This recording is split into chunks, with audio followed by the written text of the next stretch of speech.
Hello, I just wanted to thank you for clicking on my video, and I also wanted to let you know that not only do I create content here on Class in the Glass, but I also stream content in my Twitch channel, Mr. Revan7. I play single-player games, multiplayer games, and I also do movie reviews and cartoon reviews as well. I also want to encourage you to check out my Patreon, Class in the Glass, where I offer audio commentaries, full reactions for movies, and also the ability to submit questions for my video casts and podcasts. In the meantime, thank you for watching, and enjoy the video. Welcome to slavery. No thanks. I already had a wife. From dusk till dawn. I got some questions to ask of you. How many of you have seen Robert Rodriguez's From Dusk Till Dawn? I am curious. Give you a little background history of the film. Again, directed by Robert Rodriguez. Had a budget of about $19 million and a box office of $59.3 million. So it did make a profit, chat. A moderate, small profit, but it still made money. Probably also best known for being written by Quentin Tarantino, also co-starring Quentin Tarantino, chat, and a very different turn with George Clooney taking on the lead role in the film. Now, at this time, chat, like Clooney, I think he had just finished ER, or he was still working on ER, but he was doing movies, because he did From Dusk Till Dawn. He wanted to be established not as the pretty boy leading man, no, he wanted to do something different. And I'll tell you right now, chat, this is the best aspect of the film, is George Clooney's performance. I actually really liked what he was doing in this movie. He wasn't doing the typical, George Clooney, charming, swaggering, and that. No, as he says in the film, he's a bastard, chat. Not a fucking bastard, but a real goddamn bastard. And I tip my hat to him for that, okay? He defied everyone's expectation of the role like this, okay? And he makes it work. And he knows that he's dealing with some really goofy elements here, and he sells it, chat. He definitely sells it. Let's go ahead and see how many of you have seen this. I'm a very busy young white daddy, Steve. I got too much to do. Chris Harris saw it years ago. Mr. Switch, I did. Adrian Torres, not me. Darkslayer, haven't seen it, but heard about it. Thunderly, good to see you, Thunderly. I have. Naya Brownie, my aunt owned the VHS. Oh, cool.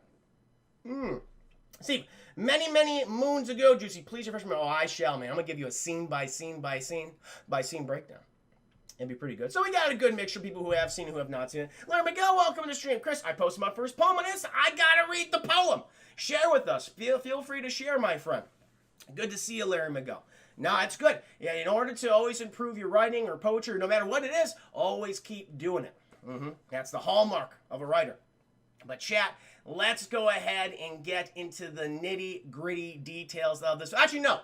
I'll tell you the nitty-gritty details of why I have certain negative feelings towards this movie. I originally saw From Dusk Till Dawn many years ago. It was actually at a film festival that featured a lot of the only way I can describe it is during the 90s, chat, there was a proliferation of indie films. I mean, it's kind of weird to say it, chat, but Pulp Fiction what was an indie film. It was for a long time, it was the most successful indie film of all time. And that caused a lot of other filmmakers kind of followed Quentin Tarantino's example, chat. The problem was they weren't making their own types of movies, all different stuff. Studios weren't greenlighting you had this guy's vision, or this guy's vision. No, everyone's just trying to fucking ape Quentin Tarantino.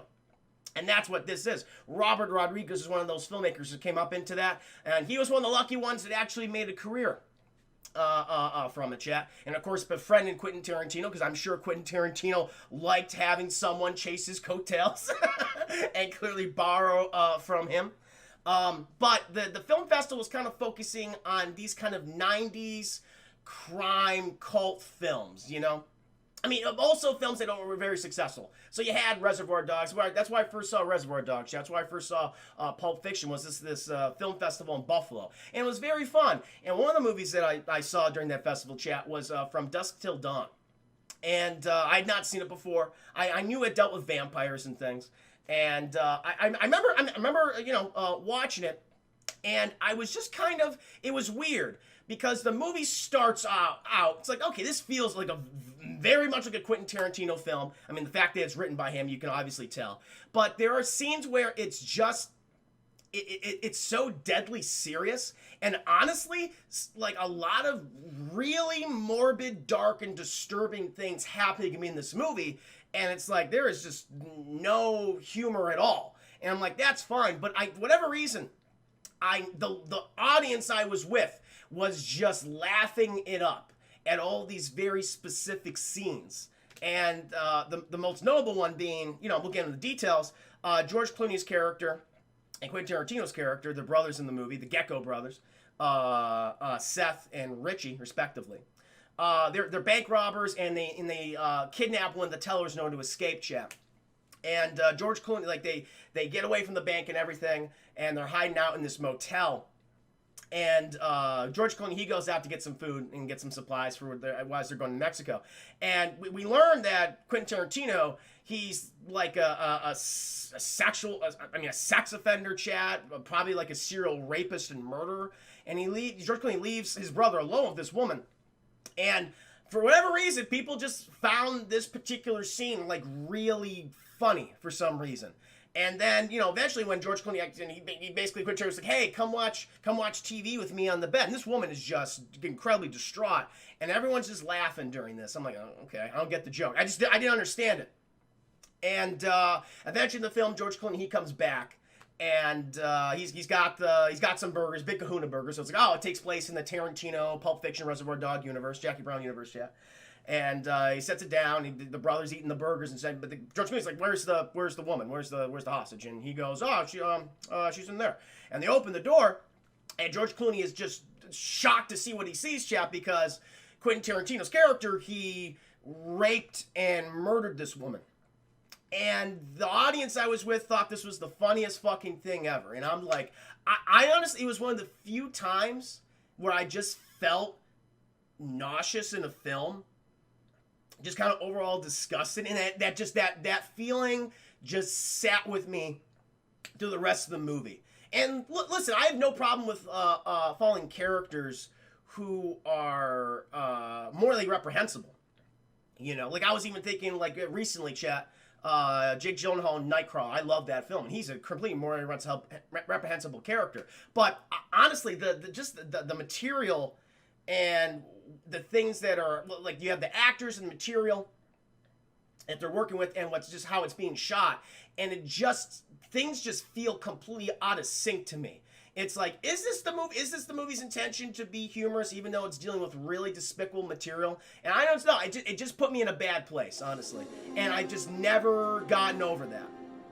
I've never gotten over that feeling, and just kind of the people around me just kind of made me nauseous. And so yeah.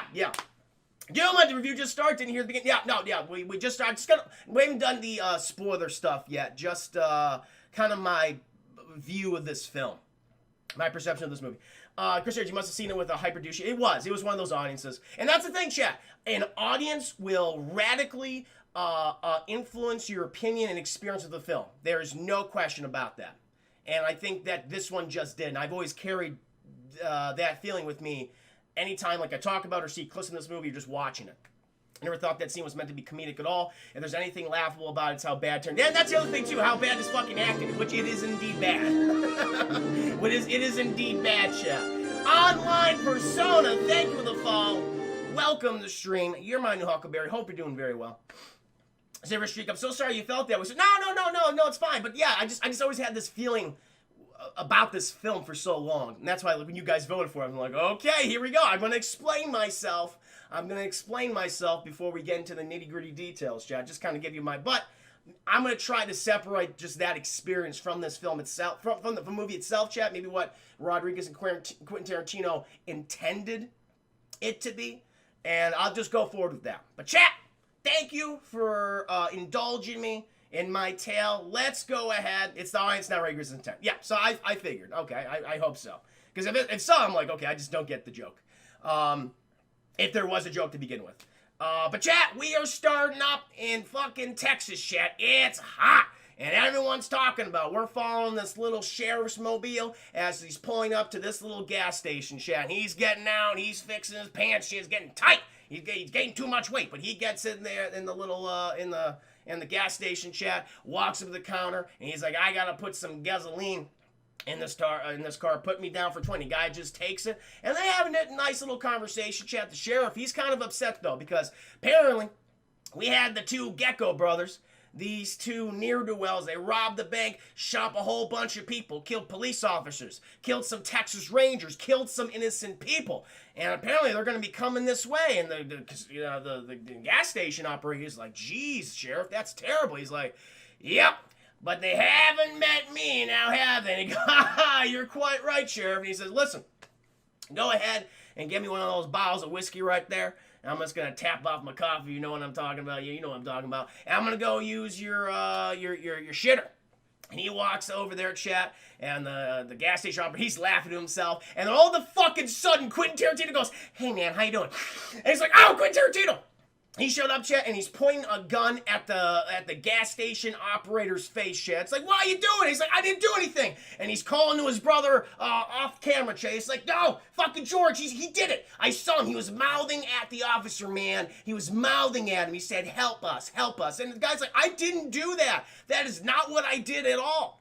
And George, he's like, oh, could my brother be actually telling the truth, or is this guy telling the truth? Now, George Clooney thoroughly, obviously, he knows that his brother, Quentin Tarantino, chat, is completely fucking insane. All right, he's very much aware of that, and he knows he's a threat to other people throughout the entire film, but he just consistently enables him, always enabling him, chat. And he's like, listen, Richie, Quentin Tarantino, I'm gonna call him fucking Quentin Tarantino. Just say, Quentin, you gotta take it easy. You gotta stop doing the blow, okay? Just think of the feet, Quentin. And that eventually calms him down, and he basically tells the guy, listen, tells the gas station operator, we'll fucking, because they have two hostages, chat, we'll blow these two co-eds away, along with you and that fucking cop, if you don't play our game. And he's like, listen, man, that's all I'm doing. He's using the shitter. He comes in here every goddamn day. We just do small talk. It's fine. I got this. Just don't worry about it. And Quentin Tarantino's like, George, just let me go back in the bathroom, man. Let me just pop a cap in the back of his head. And George is like, no, Quentin, we're gonna relax. We're gonna let the concession guy, let the gas station operator guy do his thing. We're gonna head back here, and if he fucks up, then we'll blast him. But for right now, let's play it cool, Quinn. Let's play it cool. It's like, okay, man, okay. And they go back there, chat, and the sheriff, he walks out, he's like, boy, you're gonna have to clean up that bathroom back there. I left a sticker, bam! And he gets his head blown off, chat. And fucking Quentin Tarantino, he runs up, and he's the one that shot him in the back of the head. And George is like, what are you doing? And he's like, I saw the concession guy. He was mouthing help him. He's like, I wasn't doing that. And then Quentin Tarantino shoots him, and it's like, what the hell? And the girls, they're running out of their chat. They're like, good, I'm glad they didn't get shot. And now Quentin and George Clooney, they're just arguing amongst themselves like, you have to take it easy, Quentin, okay? It's like George should have known. He should have known his brother's going to do some crazy shit like this. And meanwhile, chat, the gas station operator, he's just opening a safe. He's trying to get this one fucking thing open. He's got a lock on there. He puts in the combo, chat, a few turns right, few turns left, pops it open, pulls out a pistol, and just starts blasting, chat. And then George and Quentin, they're blasting too. Everyone's blasting, chat. No one's hitting nobody.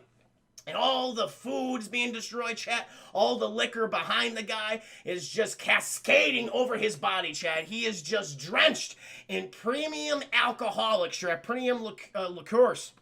And George is like, God damn it, Quentin, this is the only way we're going to be able to get out of here. He's like, what do you need, brother? He's like, hand me that lighter. And good old Quentin Tarantino, he throws a lighter to George Clooney, chat. He takes a wad of the good old toilet paper, chat, used by the sheriff, who just completely destroyed the shitter, chat. And he fucking burns that little piece of toilet roll, and he just fucking chucks it, chat, behind the counter with the gas station operator, and he sets this poor man on fire, chat. This guy was just trying to keep everyone calm. He was trying to save not only his life, of course his life, but also the lives of the two girls that George Clooney and Quentin Tarantino were holding hostage. They would have definitely died. Thank God their fight or flight instincts kicked in at the last minute, chat, and they got the fuck out of there. He was also trying to save the life of the sheriff, chat. And what did he get? What did he get for all of his effort?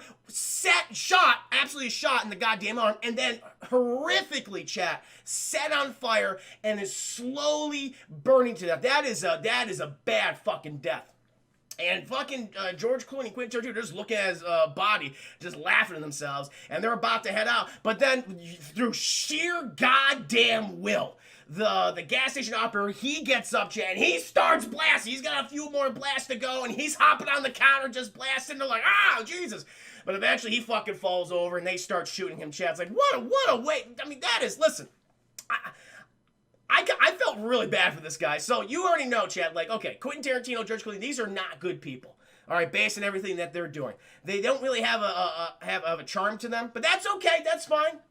You know, maybe not. That might not be the intention of Robert Rodriguez or Quentin Tarantino. Maybe these aren't supposed to be charming criminals, not supposed to be akin to someone like Samuel L. Jackson's Jules or God damn it, John Travolta's Vincent from Pulp Fiction, chat. So maybe that wasn't the intention. Maybe it was gonna do the opposite way. See if we can work with characters like this in the movie. See if the audience can either be charmed by them or at least follow them. And so they get the hell out of there, chat. Before that, they fucking blow up the gas station, just blow it up behind them. And they get in the car, and as they're fucking arguing in the car, chat, back and forth, we cut to the trunk where we see a woman. A woman, chat, apparently she is a mother of four. She's one of the bank tellers. Because these guys just got done doing a huge fucking bank robbery, as I said before. Killing police officers, killing, goddamn Texas Ranger, chat, killing innocent people. And they took her to get the hell out of there. And so they go up. Oh, by the way, Quentin Tarantino gets his fucking hand shot by the concession stand guy, chat, for good goddamn reason. I'm glad he got something, chat. So that's the thing. When he fucking poked up, and he shot him right through the fucking hand, chat. Just blood and everything. Ah! And then, like, George Clooney's idea to fix his hand. These guys aren't the brightest, bulbs. He fucking just wraps duct tape around his hand. It's like, that'll work. Duct tape. Meanwhile, they're going to have to cut that fucking thing off. That's going to get infected with gangrene, chat. It's not going to be good. And so you just got Tarantino going, hey, man, my hand, man. And they get in the car. Now, I'll tell you this, chat. Like, Tarantino, he's in this movie for quite a while, actually.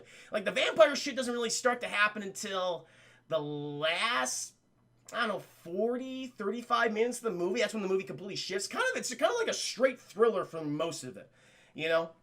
Kind of has a lot in common with something like Reservoir Dogs. So it's a heist film where you don't see the heist.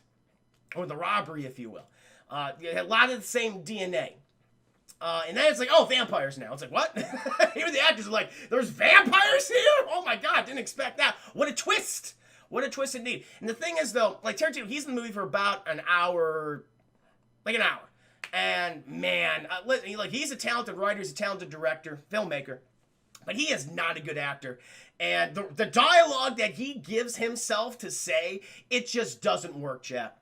Like, I know he's supposed to be crazy, but honestly, he just comes off kind of petulant and annoying. It's like, I would be, like, for George Clooney, I'd be like, oh my God, he's been dealing with his brother for so goddamn long. I mean, the thing is, he should just put a goddamn bullet in his head to end his misery and to end the misery of all the people that Quentin Tarantino has been making everyone's lives miserable. That's what they should have done. But they didn't. And he's just not a good actor. Matter of fact, I think he was nominated for a whole bunch of...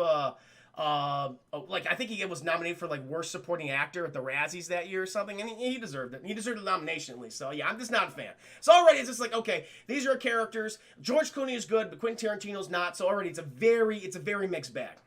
Eventually, Chad, they drive to the motel, and George Clooney's just being an asshole to the clerk at the motel. We need a room. He's just being, for no reason. It's like, you gotta be subtle. You are fucking on the lam right now. You are running away from various federal and state authorities. They even have they put the fucking mayor of Austin on the thing, and he's saying, we're gonna catch those sons of bitches for what they did. Okay, and they even send out. They found the gas station where they learned that the sheriff was killed along with the gas station operator. When they put up like the goofiest picture imaginable for him, it's like, listen, he died with such indignity. At least put up a nice picture. But it's like, nope, that's the only we could find. That's shitty.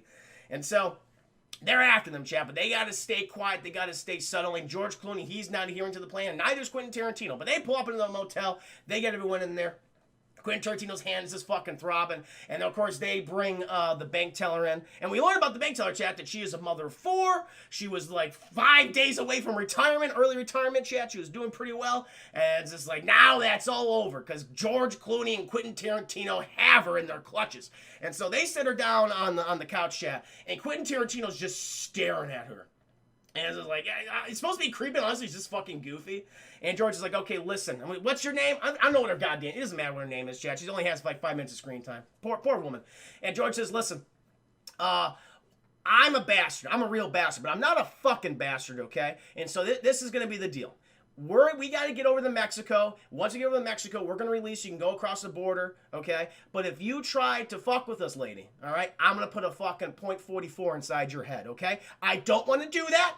I don't want to do that. Richie might want to do that because the way he's looking at you, okay? So stay away from Richie. Whatever you do, don't sit next to Richie, okay? He's clearly crazy. But if you just do what I say, you're going to live through this. You're going to be able to go back to your family. Okay, I'm going to leave you with Richie / Quentin Tarantino so I can go get some Big Kahuna burgers. See you guys later. And he fucking walks out. It's like after he just said that Richie is obviously insane.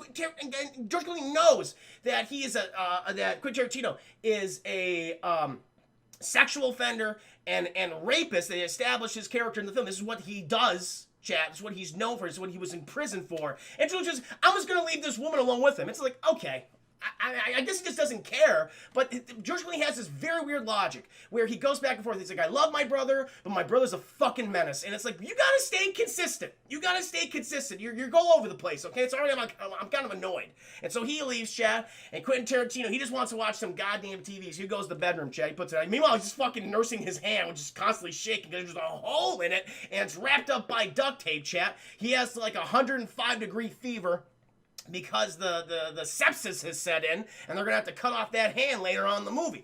But he fucking beckons this poor woman over. He's like, come watch TV with me. Come here. And he's like, pats the chair. He's like, come right here, right next to him, like very intimately. And she goes, I should probably listen to George Clooney, but fuck it, the script demands I come. And so she walks over there, chat, and they sit in bed watching TV. Meanwhile, chat, we cut to a diner. We're introduced to Harvey Keitel. Harvey Keitel is in this movie. Fantastic actor. Previously worked with Tarantino, Reservoir Dogs, Pulp Fiction, chat. So clearly you can see the relationship. It's like, hey, Harvey, can you come in here, be in this vampire film? He's like, why? It's like, I need you to do me a favor. He's like, all right, I'll do it.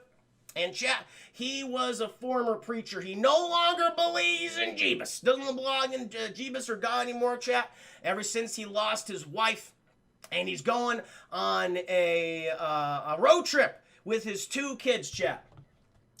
You've seen some of these. You've seen one of these actors before. Juliette Lewis, played by. Juliette Lewis is the actress. Plays character Catherine. I'm gonna call it Juliette Lewis, chat. And his son, chat. Scott Fuller, played by Ernest Liu. Good-looking kids. Oh, Chris, I think of my base. As someone with a younger brother who's done some really stupid shit, nothing to the degree of what Tarantino does in this movie, though. As much as you know they're fucked it up, there's always that hope in the back of your head that maybe they'll learn their lesson. Maybe they'll stop and get better. And more than not, you turn out to be wrong. Yeah, he turns out to be wrong many times throughout this film, chat. But we got good old Kate and Scott, chat. They're the kids of Harvey Keitel, and they're just trying to help their dad through this difficult time. They know that he's hurting. They know that he's lost the faith. You know, every time they bring up Mama, chat, he says, she's in heaven. But you don't believe in heaven anymore, Daddy. He's like, no, I don't know what to believe in, girl. All I believe is we got to get to good old El Paso, and we got to get into Mexico, and all our problems will be fixed. He's like, why do you believe that, Harvey Keitel? Because the script demands it, okay? Doug says the 5 minutes, thank you. He's got to burn in hell for not believing Jesus. That's what he says. That's what he says. It's true. But he's lost the faith, chat. He's lost the faith, and he's given up on the good book. And he just wants to spend the time that he has with his children. Which, you know what? That's good. I'm glad he's actually doing that, chat. And I was like, we got to go ahead and get back on the road. But before we do that, I gotta sleep in a bed. I gotta sleep in a actual bed. And they're like, but we have beds on the mobile home. They're traveling on mobile home, chat. Or the RV. And he's like, nah, I don't want no RV bed. I want a proper motel bed that has had many a human body on it with multiple fluids of mysterious origin seeped into the mattress, and they're currently creating some type of organism within the cotton. That's what I want. That's the bed I want. They're like, okay, Daddy. And so they drive the motel. Meanwhile, George Clooney, he comes back, chat. He's got some food for him and his brother and for the woman they have kidnapped. And he's got, chat, some Big Kahuna burgers, which again establishes, chat, that this film does take place in the Tarantino-verse. The Tarantino-verse being, chat, Pulp Fiction, Reservoir Dogs, Jackie Brown, and I believe Death Proof. All the other films don't take place in the Tarantino-verse. Those movies specifically, chat, are the films that the people in the Tarantino-verse watches. That's at least what Tarantino thinks of it. That's like his weird universe that he has established in his head. I was like, okay, that's kind of cool. So he walks in there, and he gives a good old big kahuna burger to Quentin Tarantino, gives him some Sprite chat. See, referencing the person you're copying and just fucking stealing from. Oh, I'll be fair. Quentin Tarantino's like, well, I'm going to let you steal this, and I'm going to actually write the script for you. So I guess it does work out. And George Clooney's got another burger. He's like, where's the lady? And he just goes, she's in there. He's like, she's in there. He's like, okay. And he walks in, chat, and then, as I said before, she has been raped. She has been horrifically murdered. Looks like she was either stabbed or shot multiple times in the face. She has a pillow covering it, and that's when she was shot. And George, you see flashes. You see like little flashes. They go by like that of what her body looks like. And Quentin Tarantino's like, oh man, when you left, I mean, whoo! I mean, she came on to me, and she was just crazy. She just went wild, and I just, I had to put her down. That's not my fault. And George, he fucking loses chat. He starts slapping the shit out of Quentin Tarantino. He's like, why do you do this? Why do you do this, Quentin Tarantino? He's like, I don't know what you're saying. What do you mean what I do? You killed that woman. He's like, I was self-defense. You're a serial rapist. Obviously was not self-defense. He starts slapping the shit out of him, chat.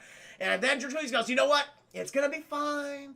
It's all going to be fine. We're going to go down to Mexico. We're going to drink cerveza, chat. That's Spanish for beer. We're going to enjoy rice and beans and have a great time. And Quentin goes, really? He goes, yes. Now just look at the flowers, Quentin Tarantino. Look at the flower. Look at the feet. That's what he should just put a fucking bull in the back of his brain. That's what he should have done, chat. Pulled a fucking Lenny from Mice and Men, but he doesn't do that, Jay. He doesn't do that at all. And, oh, in addition, you can see him. Well, Quentin and Robert are best friends. No, they are. I totally get it. No, I get it. That's why they like to work with each other. And so, eventually, chat, they have their little brotherly heart-to-heart moment as this woman's body is rotting in the other room, mother of four. But then we see the mobile home, chat. It's pulling up. It's just about to enter space. And, oh, no, George Clooney steps out right in front of them, chat, and he gives him, like, a weird look, and he cocks his head. And they're like, what the fuck's this guy's problem? And then he's got that, like, bobblehead thing, and he walks away. It's like, I knew it would show up. There it is, that little bobblehead. And he walks away, chat. And then good old Harvey Keitel and Scott. Good old Scott, chat. They're arrested. Old Scott, he's playing on his guitar. He's playing on that guitar, chat, the headphone electric guitar. So he didn't hear nothing. Harvey Keitel, he's trying to get some sleep. But he hears a good old knock on the door. And he goes, oh, fuck, fine. He goes up to the door, chat. Who is in front of the door? Who's behind it? Door number one? Quentin Tarantino. And Quentin's like, hey, man, my room, we don't have an ice bucket. We got to get some ice. Can we borrow your ice bucket? And Harvey Keitel, if I was Harvey Keitel, I said, why don't you just go to the front desk? They could easily get you another ice bucket. Why are you coming to us? But, Harvey Keitel's not that smart. He's naive, Chet. He's naive and he's hurting. And he's sleepy. He goes, yeah, sure, come in, fine. And he goes to reach for his ice bucket, chat, but Quentin Tarantino pulls out that pistol, chat. And Harvey Keitel goes like, what is this? And he's like, don't do anything fucked up, man. Don't do anything fucked up. And eventually, George Clooney, he walks on in. He says, how you doing, Harvey Keitel? We got to commandeer your mobile home, your RV. Okay, we got to get to Mexico. And Quentin Tarantino, he walks over to good old Scott Chet, who's just strumming that guitar. He stops, obviously, because his dad's being threatened. I think also George Clooney just fucking backhands Harvey Keitel, just fucking slaps him. Maybe it was Quentin Tarantino. It doesn't matter. He gets the shit knocked out of him. He falls back on the bed, Chet. And Quentin Tarantino, he walks over to Scott, and he puts his gun in the kid's mouth and says, open wide, motherfucker. Open wide, motherfucker. And he puts it in there, and he leads him to sit down next to Harvey Keitel. And George Clooney's like, okay, listen, we need your RV. And it won't be good. I was like, okay, fine, take it for you. Actually, no, let me change my mind. I just don't need your RV. I need you to drive the RV and get us into Mexico. And he's like, I will not do that. And as soon as he says that, chat, you get good old Catherine. She's walking in, and she is partaking in the motel pool. First of all, chat, huge mistake. Would never swim in a motel pool. That would be disgusting. Absolutely disgusting. But she fucking didn't. She walks in there, chat, and she has a bathing suit on, and my God, and she has, this is her first mistake, chat. She has bare feet. And George looks over at her, Bert's like, no, what are you doing? You can't do that. And Quentin Tarantino, he's just about to fucking go off. And then, chat, we just start to hear this little voice inside of Quentin Tarantino's head. It just starts playing as he's looking up and down this underage girl. And Catherine turns to her, but it's not Catherine actually speaking, chat. It's the voice in his head thinking that she's speaking to him. And she goes, I bet you can just go down there and lick my pussy. And he's like, I can do that. I can do that. And Catherine's, and then it reverts to reality. She goes, what the fuck are you talking about? What are you talking? It gets really fucking dark, chat. Really dark, real quick. And I'm like, all right, it's not appropriate. I don't like this. And George is like, Quentin, stop looking at the feet. He's like, oh, I'm sorry. He's looking at those goddamn feet.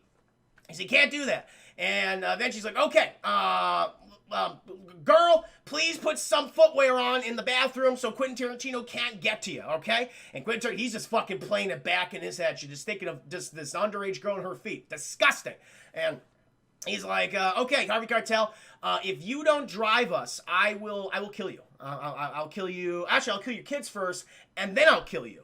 And he's like, fuck, fine, okay, I'll drive. And then the girl comes out, chat, and she has socks on. Thank God she has socks on, chat. That would have been a lot worse. He's at least aware of that. Quentin is a fucked up guy. I mean, it is. They are. He just can't sell it very well. And so they all pile up into the RV, chat, and they go all the way to El Paso, which is the western edge, the most western part of Texas, chat, at the border of Mexico. That's where they are. And they go in there.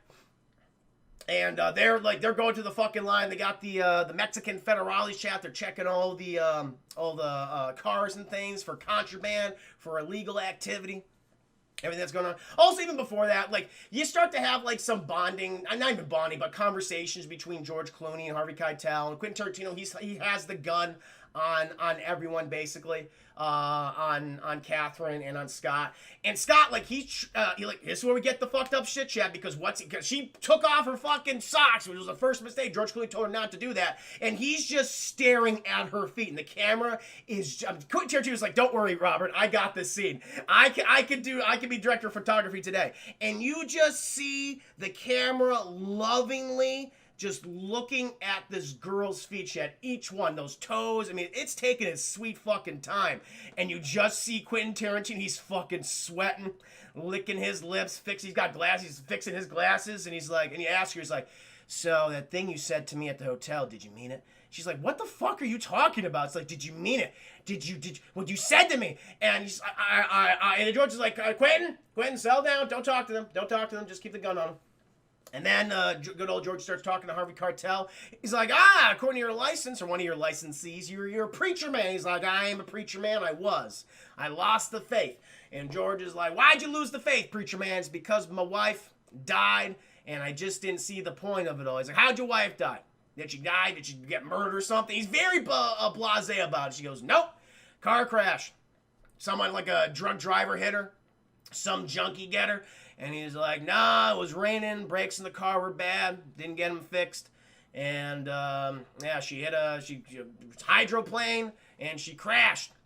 And he's like, was it quick? And Harvey Keitel goes, nope.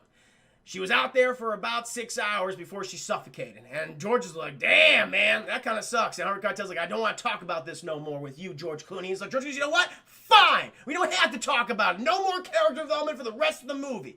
And so then, Chad, they get to the Mexican border. Oh, can you have this and vampires in the same movie? Yes. I guess the movie says yes. It's like, okay. I mean, it's kind of already just a typical, kidnap thriller, I guess, at this point. But it's all right. With a Western flair to it. Whatever. And so they get to the border, chat, and who do we introduce? Who is the leader of the Border Patrol, chat? It's Cheech Marin from Cheech and Chong, who plays one of 3 different characters in this film, chat. And he goes up to, like, by the way, he goes up to Harvey Keitel, asks him all these questions, and he's got good old Scott sitting right next to him, too, for moral support. And, Cheech Marin, he's asking him, he's like, we got to declare, sir? He's like, vacation, just wanted to show my son Mexico. And he goes, oh, that's very kind. You have any, other people aboard? He's like, nah, just me and my son. And then they hear something in the back fall over because Quentin Tarantino's spazzing out. He can't control himself. Because he thinks they're gonna come on the fucking RV, George. They're gonna come on here, they're gonna shoot me, they're gonna shoot you. We gotta fucking kill these guys, man. We gotta kill these guys, we gotta kill them. George's like, shut the fuck up, Quentin. Stop saying things. Stop speaking words. And Quentin Tarantino, he's losing his mind. The girl's like, I'm getting a little scared because Quentin Tarantino, again, why would George give the girl to Quentin Tarantino? And he has her, he look at those fucking feet. And he's like, George, he tricks Quentin. He says, look, Quentin, feet. He's like, where? And then boom, hits him in the back of the head, Chad, knocks him the fuck out. He crumples. And that's when they hear the noise. Cheech Marin, what was that? And Harvey Keitel's like, oh, that was just my daughter. She's in the bathroom. He's like, Cheech Marin's like, you told me that it's just you and your son. He goes, oh, my son and my daughter. Cheech Marin's like, this guy's fucking lying. All right, I'm going to come aboard, sir. And he fucking walks around. He gets in there, opens the door. He's looking, Chad. He goes to the bathroom. And then we get another really creepy scene. And I'm like, this is, I just don't get it. And like, everyone is just kind of like sexually, just, I don't know, promiscuous. Not even promiscuous, just kind of perverted. Because he opens it, Chad. And the person we see is Catherine. She's sitting on the toilet, and Cheech Marin just continues to look at her for way too long. She goes, excuse me, fucker, I'm pooping. And he just looks at her, and he slowly closes the door, but pauses every once in a while, keeps looking, and then, like, almost till it's closed, he gives one last look, and he closes it. Just weird. I'm just like, is this supposed to be funny? Doesn't feel funny to me. And then we see that George Clooney is holding up Quentin Tarantino's clearly concussed body, Chad. He goes, you fucking be quiet. Don't start screaming. And the back of Cheech Marin goes, all clear, go on into Mexico. And so they drive into Mexico, Chat, and George Clooney's like, woo! We did it, baby! We fucking did it! Yay! Quentin, oh, he's knocked out. I forgot about that. He's severely concussed, but that's okay. We're in Mexico. He's happy. And then he's telling Harvey Keitel, so where am I going? I was like, okay, we got to go to this bar in Mexico. My contact there, Carlos, good old Carlos. We're going to meet him there. I'm going to tell you all the details right now. We got to pay him 30% of our loot. That's the fucking fee. We got to do it. And he's going to take care of us for the rest of our lives. That's what we're going to live it up in Mexico. He's like, all right, where are we going? And he's like, all right, you just got to go down this road. You make a left. You make another left, and you make a right, and then we'll be right there. And Harvey Keitel goes, okay. And so they get there, Chat. And meanwhile, Quentin Tarantino, he eventually does come to. And Quentin's like, what happened? He's like, you just, I think you just collapsed. You collapsed, Quentin. I think it was because of your hand. You lost. That's the thing is, Chat, he has a fucking sizable hole in his hand. And it's like, it's not sought any medical attention at this point. That thing is infected. The only thing that is keeping, not even contained, but just kind of, I don't know, from structurally just falling apart is duct tape. And yeah, George is just saying, yeah, you were just saying your hand hurt and then you just collapsed. He's like, I don't remember saying that. So, no, you said that. But where are my glasses? My glasses. Oh, yeah, your glasses, they broke. He's like, shit. He's like, but I can't get a prescription. Mexico. He's like, of course you can. He's like, oh, this is all fucked up. And I don't like this. He's like, listen, Quentin, we're here. I can get you fucking 500 glasses, okay, with the money that we have right now. Don't worry about it, brother. Don't worry about it. And then we get a call from Harvey Keitel. He's like, boys, we're here. And their Chat, they have arrived at the bar that they're supposed to meet Carlos. The aptly named, Chat, the appropriately named, the Titty Twister. That's the bar we at. And we see this very curvaceous woman on the front, and she's got big old bazungas, Chat, and we got a guy just twisting. I'm like, that's weird. I did not expect that. And so like, all right, let's park the good old RV and let's go in. Everyone's gonna go inside. Georgie's like, fucking drinks on me. Let's all go in and drink. Harvey Keitel's like, listen, we got you here. Can we leave? He's like, no. I've got to wait till Carlos is here. Then once he's here and we do the money split, then I'll let you go. You can drive your RV. He's like, I could give you the RV. He's like, don't interrupt me, Harvey Keitel, okay? I want to get everyone beverages and we're gonna drink our asses off, okay? All right? And he goes, all right, let's go. And so they all go in there, Chat, and we're introduced to Cheech Marin again, Chat, who is playing a, I guess he's kind of, I don't know how to describe him. He's the hype man for the Titty Twister, and he is describing the, the flavors of vagina that they have at the Titty Twister. And he talks about every single flavor that they got, Chad. Got even Neapolitan in there. I'm like, okay. And it's a joke, ha ha ha.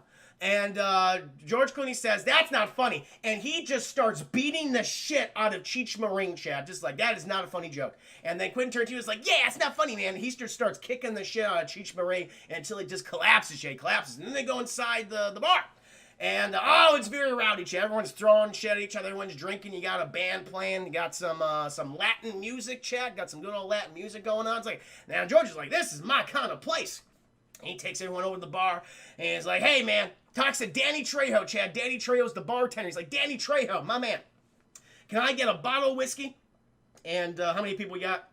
Five glasses.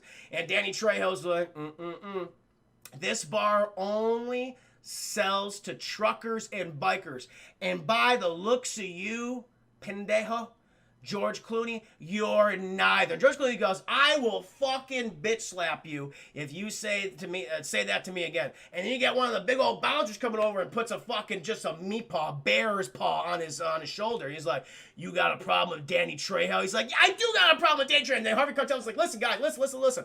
I am a trucker. I'm a trucker. What's going on? We got Dark Slayer. We got not Dark Slayer. We have we do have a Dark Slayer. We have a spammer. God damn it, chat. Those spamming bastards. And so, So, like Harvey Keitel, he calms the situation down. He says, listen, I'm a trucker. And Dave Turner's like, what truck do you drive? I drive that recreational vehicle you see outside. And I'm traveling with my kids and my friends. We just want to stop by, get a few drinks, and we'll be on our way. And Danny Trejo goes, I respect you, Harvey Keitel, because you were respectful of me. You were kind, and you said please. He said please, and you didn't say that, George Clooney. So you got to be nicer. And then he provides the liquor and glasses to George Clooney, and they walk over, Chad. They walk over, and they sit down. And then everyone just starts fucking drinking, Chad. George Clooney just starts pouring. And Harvey Keitel's like, I don't want my kids to drink. He's like, George Clooney's like, your fucking kids are going to drink if I want them to drink, okay? And it's like, this is his catchphrase, Chad. I might be a bastard, but I'm not a fucking bastard. And I want to celebrate with everybody. And they all start pounding shots back. And like, Catherine's is like, she doesn't like it, Chad. It makes the funniest face. Scott's like, it's too much. Harvey Keitel, he's fucking mad. Because he's the one, he just takes a shot, nothing. Because he's been doing it for so long, Chad. And George Clooney's like, I'm kind of impressed with you. And George Clooney, he just keeps just shooting them back. And Harvey Keitel's like, what's wrong? He's like, well, I don't know. I'm just thinking about going over there and kicking that fat bastard's ass who laid his hand on me. And Harvey Keitel just starts going, you are a fucking loser, aren't you, George Clooney? And George Clooney's like, what the fuck did you just say to me? I said, you're a loser. Left out the fucking loser. We said, you're a loser. You can't even appreciate the fact that you won. You got out of the United States, you're in Mexico, you have all this money, and you and your brother are here, and you're enjoying some fucking fine Mexican liquor. And the only thing on your mind is going over there and starting trouble. You have some fucking major issues. Calm down, drink, and shut the fuck up. And George is like, well, okay. All right. Oh, I can't do anything now. And Januni, welcome to the stream. Hope you're doing well. Good to see you. Oh, and so right after that, Chad's like, that's a fucking conversation breaker. That left everyone cold. Even Quentin Tarantino goes like, jeez, man. But then all of a sudden, Chad, we get the fucking announcer. We got Danny Trejo himself. He's like, boys. Oh, by the way, the room is filled with women who are naked, Chad. Big old bazungas. There's a lot of thrusting and grinding. Everyone's having a good time. Introduce some other characters. Very briefly. I don't really know them. But we're introduced to this one, I believe, truck driver. His name is Frost, Chat, ex-Vietnam vet. Another guy who has a literal fucking gun at his crotch, Chat, and he's constantly thrusting and threatening people with his crotch gun. I'm not joking. He's like, don't fuck with him, Chad. He's got a crotch gun, like a little. I know he's got a dick, ha ha ha. But he literally has a pistol sticking out from his crotch that he was threatening. I don't know how that works. How does that work? Where's the trigger? I don't know how. It doesn't matter. Anyway, he has that. But then Danny Trejo comes on and is like, never mind that. We got to get to the vampires. Now let's start the show. And let us introduce a very curvaceous Salma Hayek. Yay! And then, I'll have to admit, I got to admit, like, this movie is lewd. It's crude. I mean, kind of just disgusting.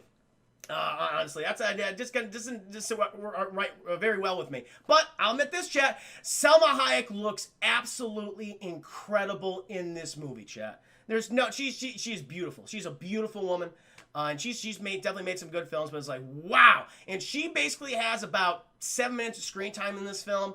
And yeah, mostly it's about her body, but fuck, they showed off. They showed off. Rodriguez has an eye. And she does this performance as the band's playing, chat, and she is just moving and grooving and strutting those hips, showing off those curves. She has a snake, chat. She's got a fucking python around her neck. I'm like, wow, everyone's just like mesmerized. Of course, everyone would be mesmerized, chat. It's fucking Selma Hayek. She's a beautiful woman.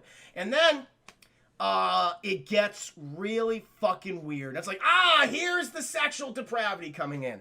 And then, chat, she's like, oh, the sexiest person in this room is not George Clooney, chat. It's not George Clooney. It's not any other people we've been introduced to. No. To her, chat, the sexiest person in the room is Quentin Tarantino. Now, again, chat, Quentin Tarantino. He was the writer of this movie. He wrote the screenplay. He was a producer on this film. He put the most money in it. And he told Robert Rodriguez, like, listen, you're going to get me Selma Hayek, and I am going to have a scene with her where she thinks I am the sexiest fucking thing in this room, man. And they fucking filmed it, chat. They filmed it because then she walks over. She just fucking she completely just pushes George Clooney out of the way. And she goes over to him. And she grabs a bottle of whiskey, chat, and she picks up her leg, and she inserts her bare foot inside his mouth, and he's like, and she begins to pour whiskey all the way down her thigh until it drips into his mouth, chat. And he then proceeds to suck on her foot that is lathered in whiskey. And they spend fucking time on this scene. Because you know what happened, chat? When this movie came out, Quentin Tarantino kept a copy. But he didn't watch the rest of the film. He kept it for that scene. Because you know what he was doing? He was jerking it to that scene of him sucking on Selma Hayek's foot. I'm like, Jesus Christ. Listen, I know he has a foot fetish. We know. I'm not kink shame. I'm not kink shame on the stream. You know I don't kink shame, okay? Whatever you're into, whatever you're into, okay? That's fine. But you actually had a major moment in this movie where you are just, we're going to waste this time of him sucking on this woman's foot. Are you fucking serious? Come on. Come on, the foot fetish people dream. They got it, man. This is it. This is the scene. And they had their fucking boy, Quentin Tarantino, represent. He's like, I got you guys, man. I got you. And I'm just like, I don't know. I'm kink shaming. Chris was like, I'm kink shaming. Thank you, Kenty Cox, the 10 biddies. It's so over the top. It's so over the top. It's just ridiculous. Now number ends after he's just like, he can't believe it, chat. And she just goes down there and she's like, he's so sexy, Quentin Tarantino. And eventually fucking Cheech Marin comes in and is like, all right, enough of that foot fetish stuff. Where's George Clooney and Quentin Tarantino? They punched me and I don't like it. And he walks over, chat, he walks over, along with the big old security guard, the big old teddy bear, the big old bear security guard. And he's like, there you are. George Clooney's like, what do you want? He's like, I'm going to kick your ass for kicking my ass. And George Clooney goes, I don't think that's how that works. I think that's how that works. And he's like, oh, we're going to get you. And fucking Danny Trejo comes up behind the bar, chat, who is not looking good. Got fucking Danny Trejo, Cheech Marin, and this very large Rubenesque gentleman, all behind Quentin Tarantino. And Tarantino looks directly at George Clooney's eyes as he's, getting all the vestiges of the Selma Hayek foot juice that was on his lips, chat, because those lips are still fucking wet. Still have a few drops of that Selma Hayek foot juice, chat. And he looks, and George Clooney looks back at him. Tarantino goes, how many guys behind me? Well, obviously I've been talking to 3 people, so fucking 3. And Tarantino just says, that's all I need to know, brother. And he just fucking flips out. And Quentin Tarantino starts punching. He starts punching Danny Trejo, chat, punching the big guy, punching Cheech Marin, which I'm like, fucking bullshit that Quentin Tarantino can take these 3 guys on. It's like, oh, here we go. Here's the big action scene. And then George Clooney, he fucking runs on over. He's punching shit. But then I think it was Danny Trejo. Danny Trejo takes out a fucking knife, chat. And Quentin Tarantino has his hand on the table and he stabs his hand, chat, to the table. The one that's all fucked up already. He goes, ah! He doesn't like that, chat. He was moving too slow because he was mesmerized by the foot juice of Selma Hayek. And he manages to take that out, but they beat the shit out of Cheech Marin. They beat the shit out of Danny Trejo. I was like, oh, fucking bullshit. And they beat the shit out of the other big guy. And they're like, yeah, we did it, man. But then we cut to Selma Hayek, and she is just breathing heavy. Her eyes have gone white. It's like she just smelled catnip. And she is just staring at the profusely bleeding hand of one Quentin Tarantino. And she just goes, I want me some of that. And then she transforms, chat, into a reptilian woman. Like a snake woman. It's like, this is an odd design for a vampire. She transforms into fucking Medusa all of a sudden, and she jumps onto Quentin Tarantino. He goes, ah! And he starts screaming shit, and she just starts biting him, just starts nibbling. And George's like, oh my god! And then he looks around the room, and Danny Trejo's become a vampire, and Cheech Marin's a vampire, and the big guy's a vampire, chat, and all the sexy strippers are all vampires. Everyone's like, what the hell's happening? When did this movie happen? And they all start attacking, and then Dentro goes, fucking dinner time, it's din-din! And they start munching on all these people, chat. Just start chewing. And then we get a very prolonged scene. Everyone, the band, they're vampires too, and they change instruments, and their instruments are now severed limbs, their body parts. I don't know how you can't play a song, but they do that, and they're like, yeah! And they're playing this rock and roll number. And it's all crazy shit. Everyone's beating the shit out of each other, chat. It's nonsense. Fucking George Clooney, he shoots Selma Hayek off good old Quentin Tarantino, and he goes to Quentin Tarantino. Quentin Tarantino's like, man, my fucking neck, man. And he's like, oh, Quentin, you're gonna be okay. But he's not okay, Chen. Quentin Tarantino dies. He is no longer here. He has left the mortal coil. All right. And George is very upset. And then Harvey Keitel, and everyone's fighting, Chad. I'll tell you what, this action scene is not very well filmed. This needed like a Sam Raimi. Because the rest of this movie wants to be, like, if the first hour of this film is very much a kind of straightforward Quentin Tarantino kind of revenge. More like, no, I know it's written by Quentin Tarantino, but it's very much a straightforward Robert Rodriguez, Quentin Tarantino movie. And then it becomes a Sam Raimi film. And Robert Rodriguez, he's no Sam Raimi. It wants to be the Evil Dead. I just don't think it's up to that task, you know? They doesn't have that balance of humor and horror very well, in my opinion. And, you know, we get a fight, see everyone stabbing each other. You get the one guy with the fucking pistol to his crotch. He's stabbing vampires, chat. You get the big guy, Frost. He's stabbing vampires. He's like, he flips a table over, and he just starts grabbing people, and each leg of the table starts impaling them on, but we don't see it, so we only see the aftermath of it. It's like, okay, they're impaled. And they eventually beat all the vampires back, and the last one, Chad, is Selma Hayek, and she's revealed to be the villain. She's the main villain of the movie. And she goes, you will serve me, George Clooney. And he's like, hi, but the thing is, George, I'm not even going to turn you into a regular vampire. You're going to be nothing. You're going to be my dog, my slave, and I'm going to name you Spot. And she, like, has her foot, I bet Quentin Tarantino would have loved that, Chad, has her foot on George Clooney's neck.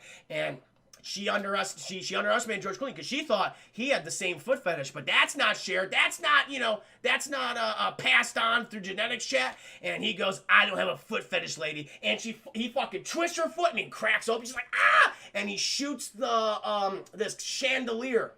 The chandelier that is above him, chat, and it comes crashing down and impales Selma Hayek, chat, and she's dead. She turns into green splooge, a lot of green splooge everywhere, and she's gone.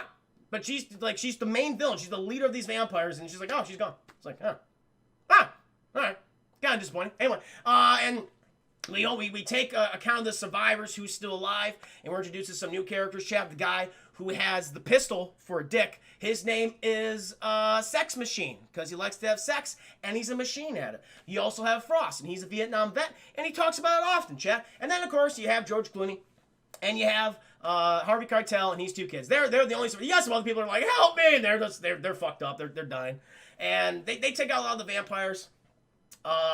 And George, he goes to Quentin Tarantino. He says goodbye to him. He's like, oh, miss you, Quentin Tarantino. But then Quentin Tarantino gets up. He's like, I love you too, brother. And he's like, what? And then Quentin Tarantino starts, like, attacking. And he's like, what are you doing? What are you doing? And then he stops. He's looking at George, and like Harvey Keitel's like about. Oh no, it's I think it's Sex Machine. Like Sex Machine's just about to stab the shit out of Quentin Tarantino. He's like, if you hurt my brother, I'll kill you. He's like, that's not your brother anymore. By the way, your brother was a piece of shit. He's like, yes, that is also true, but I need to look my brother in the eye. I know he's in there. And then Sex Machine, he walks off, chat, and then it's just George Clooney and Quentin Tarantino, and they got Quentin Tarantino in this really bad makeup. I know Andy Mauger's in the chat right now. I know he's a big on the makeup, man. I really the makeup chat. I would say right now the makeup here and the CGI effects they use, they're really bad. The CGI is really bad in this movie, and especially when they transform, it's like I think practical effects or something's okay. But what they got with Quentin Tarantino, it's like they gave him a fucking 5 head. And he has a very big forehead, chat. He's got a really big forehead, but they give him an extra fucking head right on top of it. And so he's like rocking back and forth. He's got that George Clooney bob because he can't maintain the giant noggin that he's rocking at the moment, chat. And George is looking at him. And then he like briefly turns back into Quentin Tarantino and he just has fangs and shit. But then it cuts. But it's weird. It like we see Quentin Tarantino with the 5 head, and it cuts, and he doesn't have the 5, and then he has the 5 head again, so it's going back and forth. And George Clooney goes, you know what, let's just kill him. Let's just cover our base and just kill him. And so you get fucking Frost, chat, and you get Sex Machine, they walk up, and George Clooney has this very, like, brother, I couldn't give you peace in life, but maybe I can give you peace in death. Ah! And he stabs at chat. He stabs him with the stake, and Quentin Tarantino melts, and the only thing that's left of him are his arms. They go, ah! And they drop them. And George Clooney's like, okay, we have to assess what the fuck just happened, because the genre of this film radically changed. We're dealing with the vampires. Now, I don't fucking believe in vampires, okay? But I believe in what I see, and these fucking things are vampires. It's like, okay, what do we know about vampires? Everyone's like, Frost is like, stakes, they stab, yes, stab, Frost, good one, yes, that's a good idea. Sex Machine. Silver, and Catherine's like, no, that's werewolves, but I'm pretty sure something to do with silver and vampire. I think that's a thing. Harvey Keitel goes fucking crucifixes, crosses. He's got a good one. Good one. We don't have a crucifix though. And Scott, his little kid, says, wait a minute. We got crucifixes all around. We can just make fucking sticks and that'll hurt him. He's like, okay, good. We got plenty of crucifixes. Okay. What about holy water, garlic and shit? And it's like, we got a preacher. And the preacher says, but I don't believe in Jeebus no more. I don't believe in him. And he's like, preacher, now would be a real good fucking time for you to believe in Jeebus, okay? And he goes, guess I'll try. I guess I will bless the waters. In the meantime, let's go around the room and just start stabbing all the guys that were bit, because they might turn to vampires too. And so they go around the room, chat, and they start stabbing the shit out of everybody. They start stabbing. We concentrate on Catherine, chat, and she just can't bring herself to stab this one. Can't stake him. She's like, it's like, bitch, you better do that. You better get him. You better get him. And chat, it's only till he's just about to get her, chat. He goes and she stabs him right there in the chest. Right there, gets him right there. And Sex Machine goes, good job! And then he fucking did not pay attention. And a fucking vampire goes, and it bites him on the arm. He goes, and he punches the shit out of the chat and he stabs it. But he was bit too. We know, chat. We know vampires, you get bit, you're fucked. You turn into a vampire as well. And he puts out a jacket on, and he's acting all nervous. He's like, oh, shit, oh, God. Oh, maybe they don't know. Maybe I'll be okay. And then we cut to Frost, chat. He's stabbing shit, and he goes, all right, everyone, now is the time for my origin story for some reason. Because George Clooney brings up the fact like this, I've never seen shit like this before. This is absolutely crazy. And Frost goes, nah, man, I've been in the shit. I've seen things you wouldn't imagine. I was in Vietnam, 1972. And he goes on this whole fucking spiel about he was buried under all of his brothers in arms, chat. And he heard the Viet Cong just laughing, and he got this rage. And meanwhile, we just see fucking Sex Machine in the back just going, shit, I don't feel good. I'm sweating. And he's he's hearing fucking voices. Like, what? He hears Selma Hayek's voice. And it's like, okay, is she dead? Or is she like in another mortal plane? Or is she controlling him? I don't know. It doesn't make any sense. They don't establish what kind of vampires are dealing with, chat. It's like, it's all over the fucking place. And then he's like, what's that? And he grows a little faint. He gets a little faint in there. And it's like, shit. And then his hands is like, oh, God. His hands get all grotesque. Goes, oh, shit. And like the kid, everyone's like looking back at you, like, you doing okay? He's like, never better. And we cut to Frost. He's like, we don't listen to Frost's story anymore. We just see him miming things. And I'll give the actor this. Like, this actually was funny and comedic. This was the one moment in the movie where I actually laughed. And you just see Frost go as he's mimicking, violently murdering the Viet Cong. And eventually, Chad, we do cut back to Frost. And that's how I survive, man. I'm a survivor. It's what we do. And we're gonna do it here, my friends. We will not go out into that night and be eaten by these vampires. We're gonna get them. And then, chat, we slowly see the hands of Sex Machine come up behind him, and he goes, oh, fuck, he's behind me, isn't he? And, he bites him, shit. He's like, he's screaming and shit. It's not good. He bites good old Frost, chat, and Frost goes, fucker, and he throws him, chat. He fucking throws him. Meanwhile, outside, chat, there's a bunch of fucking bats outside. Vampire bats, the other vampires, because it's a feeding ground. And he just throws him he throws him through a wall. He throws him right through a wall, chat. He goes out there, and everyone's like, fuck, we gotta get the hell out of here. And so they're running out. Also, even before that, no, Sex Machine, he does bite Harvey Keitel. He bites Harvey Keitel, and that's when fucking Frost throws him through the wall. That's when he throws him through the wall. And all the fucking vampire bats come in, and George Clooney and the two kids, they run the back. And Frost, he turned real quick. He's already become a vampire. Today is our Independence Day. Exactly. And he got. He's like, and we see like a really goofy effect for Frost. They gave him like the super enlarged jaw that goes into his chest. It's like, that looks like just latex. It's just like, it looks very goofy. And all the bats come, he's like, And George and the two kids, they run in the back room. And George, he's like, the vampire's running again. He's shooting him, Chad. He locks the door. And then we get like a really bad line read from Catherine. But my father is out there. And George is like, fuck your father. Okay? All right? He's doing okay. He's a fucking preacher man. We're going to be okay. But your dad was just bitten. I would be, oh my God, my dad's out there. I'd be like, just so distraught. She's like, my father's out there. And it's like, all right, fine. And then we cut to Harvey Keitel, Chad. He's not doing good.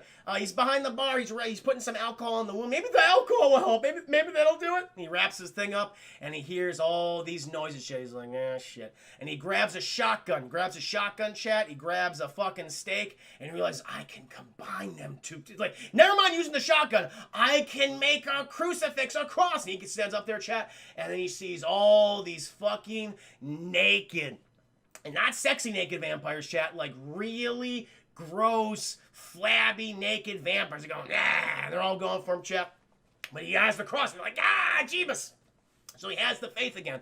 And when one gets a little too close, boom, fucking shotgun blast, chat. Boomstick, baby. Wonder who we got that from. And so he's slowly backing up to the back room, chat, until he's blasting a few, and he gets in there, and they're like, whoa, that was nuts. And the kid's like, Dad, you were bitten. And he's like, yeah, I was bitten. But in order to survive this, in order for us all to get out of here, we're going to have to fight these fucking things. Because these things are weak to sunlight, as we know. So we can hold out until dawn. From dusk till dawn, this bar is open till, as we know. We can do it, kids. And so they start apparently, this bar has all of the vampire killing equipment that you need. Why does a bar filled with vampires, okay, this is like their feeding ground, have a metric shit ton of vampire killing equipment? What? I'm just like, okay, listen, they find some guns, like, that's fine, makes sense, they make their own stakes, but I don't know, this comes out of nowhere, like, oh shit, we need to give them vampire killing equipment, hunting equipment, but we're in a vampire den, so why would there be equipment? And they're like, it doesn't matter. Just give it all to them. It doesn't make any fucking sense. And so they find crossbows, chat. They find stakes in there. They make more stakes. George Clooney finds this very huge phallic stake thrusting gun. Like, who has this? Why would vampires have it?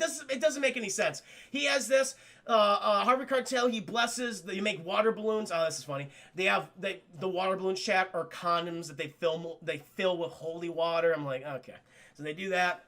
They got them. They all strapped with condoms on their side, chat. They got their squirt guns filled with holy water. They got the the fucking crossbows. Was this Van Helsing? Was Van Helsing make a pit stop here? And they just said, oh, it's fucking Van Helsing. They killed him. They took all his equipment. I don't know.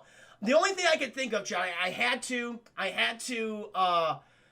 like try to make this make sense. And the only thing, phallic stakes are a metaphor, man. They sure are. Just fucking Robert Rodriguez and Quentin Tarantino definitely are. And thank you for the 5 biddies though, Dark. So it's very kind.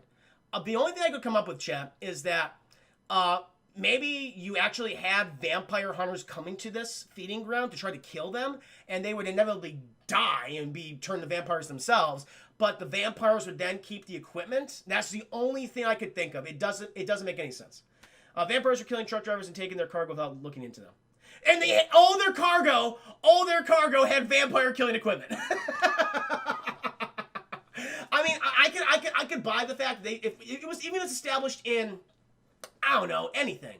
If we found a book and it said like, oh, this is the Journal of a Vampire Hunter or something, it's like, oh, and that would have been fine. He died and you tried to kill them. That would have been totally cool. That would make at least made sense. That's an attempt. But the movie doesn't make any attempt to do that. It's like, all right, at this point you just gave up and you just want to do cool action scenes with our people killing vampires. I'm like, okay, fine. And so they get all the stuff, and they fucking bust down out there, and they start, and all these things are like, bah! And also, I'm going to tell you, again, this is why it would have been better in the hands of Sam Raimi, because the fight choreography here is really bad. You have I guess the vampires just kind of, you look in the background constantly, there are so many vampires just doing this. Just doing this the entire time as their brethren are being staked. It's like, as your brother or sister vampire is being stabbed, you could easily just go up to someone and go, and just kill them. But no, they're like, It's like, all right, okay. And so they're going around there. Oh, by the way, Harvey Keitel, before they go out there, I forgot. He says, guys, now I was obviously bit by a vampire, so you know I don't have long. I will turn into one of those Satan-worshiping pieces of shit. And so you have to kill me, okay, kids? And George's like, I'll definitely kill you. I was like, I know you would, George. But I gotta ask my kids, too, okay? They need to know this. And he's like, kids, will you do it? And they're like, yeah. And the other one says, sure. He's like, no. And he pulls out a gun himself. I will blow my brains out here if you have to promise to kill me. It's like, if you're going to do it now, then maybe it's like, they're like, no, I'll do it right now. If I love it, chat. It's so weird. I will kill myself right now unless you kill me later. What are you talking about? It is so bizarre. Oh, thank you. There we go. Let me thank this person right here. 013 X Minas. Okay, 013. Thank you for the follow. Welcome, streamer, my Huckleberry. And so he threatens them. He's like, I'll do it. And he's like, all right, shit, fine. We'll kill you, even though you seem to be intent on killing yourself. It doesn't make any sense. Corsair's fine. I kind of appreciate the lack of explanation because it gives the audience a chance to use their brains and think of a reason. It's like a comedy of no jokes, all set up and no payoffs, and it gives the audience a chance to be funny in their own heads. Or so, maybe. It's just weird. And so they go out there and they start fighting vampires and shit. And they go in the background. And eventually, Harvey Keitel, he's kicking a lot of ass, no doubt about it, chat. But then the vampires just stop attacking him. They just stop. And he's like, what's going on? And then we cut to the back of them and good old Zach, chat. Good old Zach. Oh, by the way, fucking Sex Machine. He comes back, but he's turned into a giant rat for some reason. And I don't know why. He's a rat vampire now. And he tries to kill George Clooney, but then Catherine, she blows him up with an explosive arrow, I guess, and he's dead. And I'm like, okay, I don't know the physiology of these vampires. I guess they could just turn into anything now. It's like, okay, sure. But anyway, Scott notices that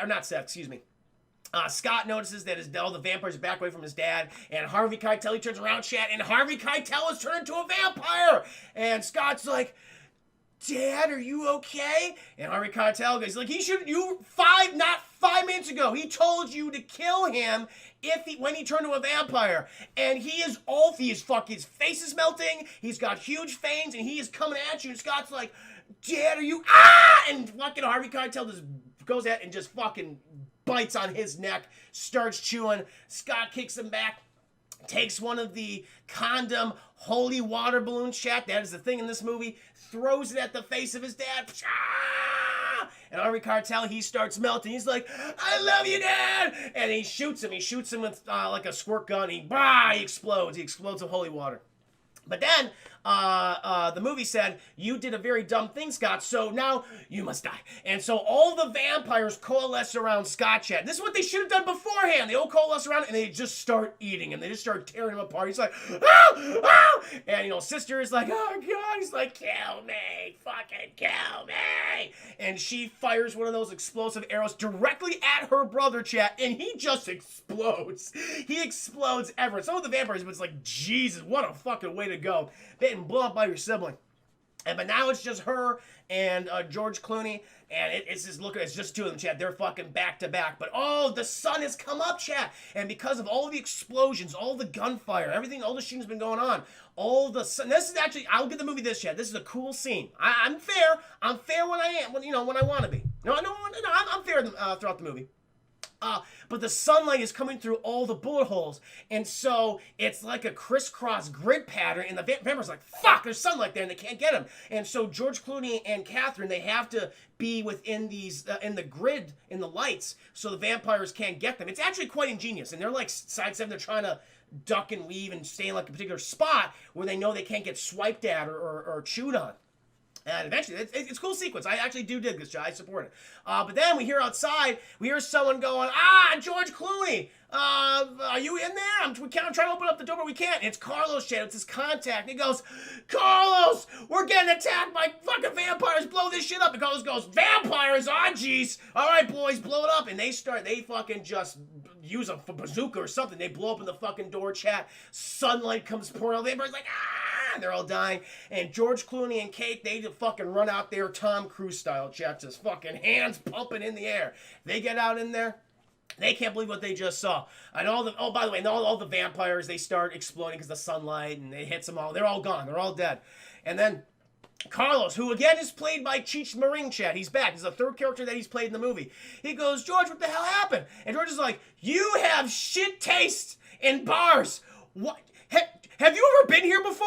And Cheech Marin's like, no. He's like, yeah, I can't imagine why. There's fucking vampires in here, man. I lost my brother. We lost some other characters. I don't remember their names, but they're dead too. I'm not paying you as much as you want. He goes, can we work out a deal? 25%. My brother's dead.